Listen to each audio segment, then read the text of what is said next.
Drums, Girls, and Dangerous Pie. Chapter 14. Good news, bad news. Page 186. If you think about it, past a certain point, drum lessons are a complete waste of money. You go there and some guy listens to you playing a couple of book exercises and jamming to a few CDs. Then he assigns you new book exercises and CDs and your mom pays him $20 for the hour. Next, you repeat as necessary for a bunch of years. So I realized one day that, hey, I had all the drum books and CDs I could ever need, and I could assign myself the next 2 pages of each book every week. All I had to do was bag my drum lessons and I'd be saving the family $80 a month. Just like Mrs. Galley said, why don't you try working on the things you can change?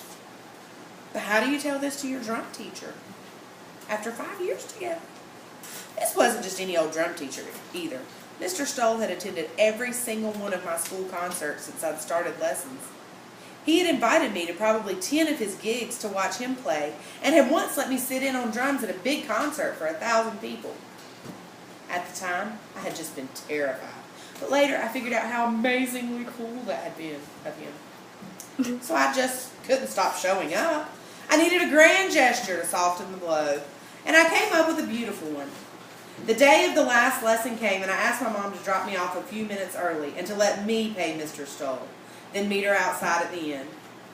I hadn't told the Rents anything about this plan and didn't want to take any chances of Mom and Mr. Stoll talking that day. I had shoved something into my stick bag before leaving the house and was all ready for action.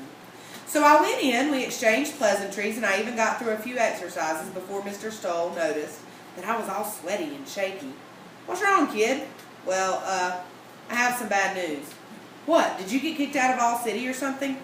"Worse." "Is it about your brother?"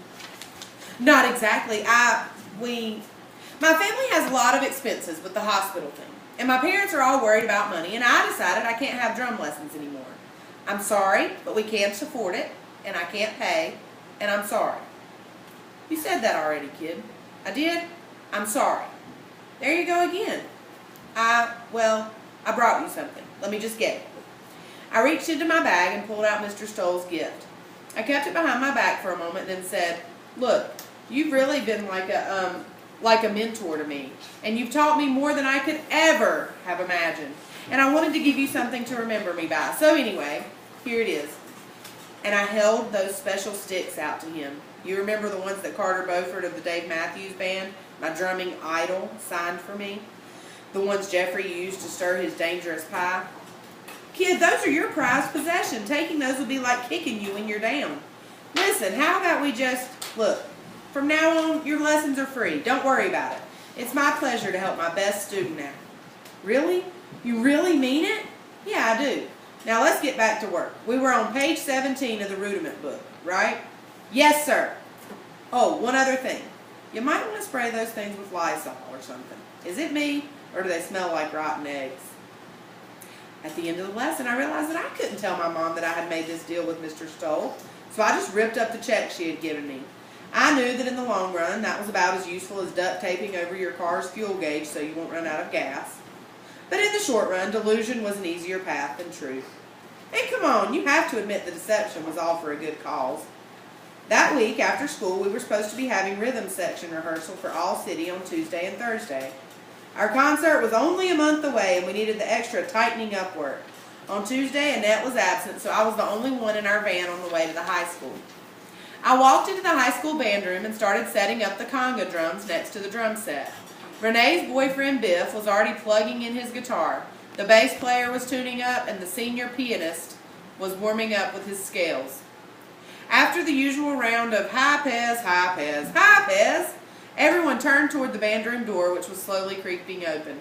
Biff called out, "You can come in. It's okay, the peasant is fully housebroken. He almost never bites anymore." An arm came through the space between the door and the frame, an arm encased in a cast. Annette's arm. Then we heard her voice. "A little help here? Anybody?" The bass player was closest, so he went trotting over and opened the door all the way. Annette came staggering in. She had been trying to carry a huge folder of sheet music in the crook of her injured arm. As Mr. Watrous saw what was going on, he walked over too, just in time to hear Annette's tale. "Here's my folder. I won't be playing in the spring concert. I fell down the stairs at my house last night and broke my arm in 3 places. They said it won't be better until at least May. I'm sorry." Mr. Watrous looked pretty perturbed by this news. Every teacher in the world has a soft spot for Annette. Plus, the girl's a musical dynamo. He was very kind about it, though. "It's okay, Annette. Why don't you come on in, make yourself comfortable, and stay for the rehearsal? You can be our critic. Would you dig that?" Yes, he was the last man in America who could say dig with a straight face without referring to the process of using a tool to remove dirt from the room. She didn't look like this was the chance of a lifetime or anything, but she did smile a little then. I had a feeling she would have been crushed to be excluded completely, and this gave her a way to stick around and still feel like she belonged. "Sure, thanks, Mr. W." We settled down for practice. It must have been hard for Annette, but she watched us play for the next 2 hours without a break.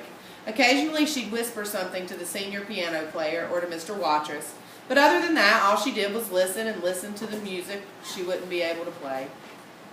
I, on the other hand, was on fire that day. When I was playing the set, all 4 limbs just knew what to do without my even having to think. In fact, the less I thought, the better I played. There was this one part of a tune called Satin Doll where the band stopped dead and I had a gigantic feel that I typically screwed up at least once per rehearsal. I had tried everything: counting, having Mr. W. conduct me through it, not counting, closing my eyes, reading the music, ignoring the music. Things just hadn't clicked. But that day, I didn't even blink an eye. The other instruments dropped out, and the next thing I knew, they came back in. I hadn't even noticed I was playing the solo break part. But I must have nailed it, because Mr. W. was smiling, and Annette gave me a little approving nod. It was like one of the Zen master moments in a movie when the master suddenly figures out the secret of the universe without trying. Well, okay, it was a little Zen master moment, like maybe when the master figures out the secret of Phillipsburg, New Jersey. It was still cool, though. I was so far into the zone that even Renee's arrival in her Lycra uniform couldn't throw me off. In fact, for the first time in my life, I didn't even particularly pay attention to Renee. I was just having too much fun playing.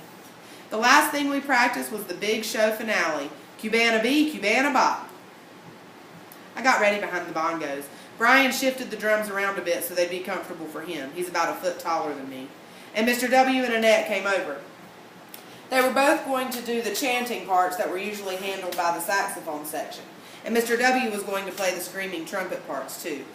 This piece had been pretty rough in practice so far, but some days you just click.